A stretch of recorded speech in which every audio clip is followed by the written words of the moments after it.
যোৰহাটত সদৌ অসম লেখিকা সমাৰোহ সমিতিৰ উদ্যোগত শিক্ষা ৰত্ন আৰু শৈক্ষিক সাংস্কৃতিক বঁটা প্ৰদান অনুষ্ঠান। সদৌ অসম লেখিকা সমাৰোহ সমিতিৰ উদ্যোগত আৰু যোৰহাট জিলা লেখিকা সমাৰোহ সমিতিৰ সহযোগত শিক্ষা ৰত্ন আৰু শৈক্ষিক সাংস্কৃতিক বঁটা প্ৰদান অনুষ্ঠান অনুষ্ঠিত হৈ যায়। যোৰহাটৰ প্ৰীতম ভৱনত অনুষ্ঠিত হোৱা এক গাম্ভীৰ্যপূৰ্ণ অনুষ্ঠানত শিক্ষাবিদ পুষ্পা গগৈ সোঁৱৰণীক শিক্ষা ৰত্ন বঁটা প্ৰদান কৰা হয় সেৱা আৰু হায়াৰ ছেকেণ্ডেৰী কাউন্সিলৰ প্ৰাক্তন সচিব ডক্টৰ কমলজ্যোতি গগৈ। অন্যহাতে যোগেশ্বৰ গগৈ সোঁৱৰণী শৈক্ষিক সাংস্কৃতিক বঁটা প্ৰদান কৰা হয় অসম কৃষি বিশ্ববিদ্যালয়ৰ অৱসৰপ্ৰাপ্ত ডিন ডক্টৰ ৰাতুল চন্দ্ৰ বৰা।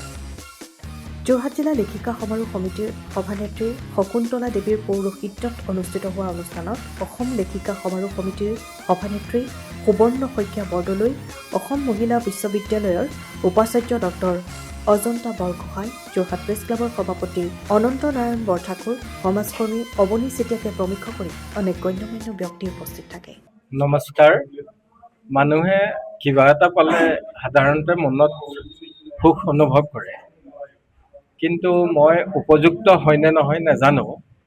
অসম লেখিকা সমাৰোহে যি শিক্ষা ৰত্ন বঁটা প্ৰদান কৰিছে, জীৱনত হয়তো মই শিক্ষাৰ হকে সিমানখিনি কাম এতিয়ালৈকে কৰিব পৰা নাই, যদিও বয়সৰ ছাঁ পৰিছে।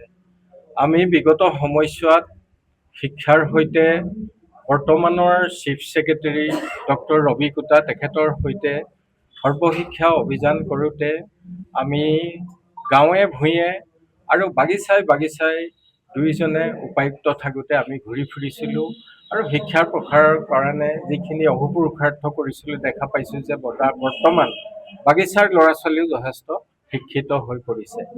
গতিকে তেনেধৰণে বিদ্যালয় পৰিদৰ্শক থকাৰ পিছত যোৰহাট জিলাত মই সুদীৰ্ঘ 10 বছৰ কাল কাৰ্যনিৰ্বাহ কৰিছিলোঁ। তাত যথেষ্টখিনি শিক্ষাৰ গুণগত পৰিৱৰ্তন আনিছিলোঁ। ইয়াৰ পিছতে সেৱা আৰু হায়াৰ ছেকেণ্ডেৰী কাউন্সিলৰ সচিব হিচাপে ডিজিটেল চেঞ্জাৰ হিচাপে আপোনালোকে মোক পাব ডক্টৰ কমলজ্যোতি গগৈ, যে সেৱাৰ পৰীক্ষাৰ যিবিলাক বহী মূল্যায়ন এইবিলাক মই ডিজিটেলি কৰিবলৈ কম্পিউটাৰত সক্ষম হৈছিলোঁ আৰু সোনকালে ফলাফল দিয়াৰ ক্ষেত্ৰত মই আগভাগ ল'ব পাৰিছিলোঁ। গতিকে মেট্ৰিক হওক হায়াৰ ছেকেণ্ডেৰী হওক পৰীক্ষাৰ ডিজিটেল যিটো চেঞ্জ সেইটো মই সচিব হৈ থাকোঁতে আনিবলৈ সক্ষম হৈছিলোঁ। ইয়াৰোপৰি কেইটামান অনুষ্ঠান গঢ় দিয়াত মোৰ অৱদান আছে। প্ৰতিষ্ঠাপক সভাপতি হিচাপে মৃণাল জ্যোতি প্ৰতিবন্ধী অনুষ্ঠান, নতুবা হায়াৰ ছেকেণ্ডেৰী কাউন্সিলৰ বিহু বিষয়টো পাঠ্যক্ৰমত নিজে সৃষ্টি কৰি অন্তৰ্ভুক্ত কৰি কিতাপ পত্ৰ লিখাই মেলি প্ৰবন্ধ পাতি লিখাই মেলি অসমত বিহু বিজুতিৰ হোৱাৰ পৰা এটি স্থায়ী ৰূপ দিবলৈ সক্ষম হৈছোঁ। অকল সেয়ে নহয়, কিছুমান কিতাপ আমি প্ৰণয়ন কৰিছিলোঁ, যেনে বুৰঞ্জী পুথিসমূহৰ বিশ্লেষণ আৰু হোমেন বৰগোহাঁইৰ লেখা সমগ্ৰৰ ওপৰত সৃষ্টি আৰু দৃষ্টি, অসমৰ মঠ মন্দিৰসমূহৰ যিটো আৰ্কিঅলজিকেল এইটো কথা কিতাপ মই নিজে কেইবাখনো 10খনমান গ্ৰন্থ প্ৰণয়ন কৰিছোঁ আৰু শিক্ষা জগতলৈ কেৰিকুলামত মানে পাঠ্যক্ৰমত বিভিন্ন পাঠসমূহ লিখি আমি শিক্ষাৰ ক্ষেত্ৰত পৰিৱৰ্তন অনাৰ ক্ষেত্ৰত যথেষ্টখিনি আগভাগ ল'ব পাৰিছোঁ। অকল সেয়ে নহয়, আমাৰ যিটো স্কাউটছ গাইডৰ শিক্ষা যোৰহাটে এসময়ত অসমৰ আৰু ভাৰতৰ ভিতৰতে সুনাম কৰিবলৈ সক্ষম হৈছিল। আমি জাম্বুৰী অনুষ্ঠানেই নহয়, এই স্কাউটছ গাইডৰ দ্বাৰা ছাত্ৰ ছাত্ৰীৰ মানসিক পৰিৱৰ্তন আনিবলৈও আমি সক্ষম হৈছিলোঁ। গতিকে শিক্ষাৰ বিষয়ে বহুত কথা ক'বলৈ থাকে।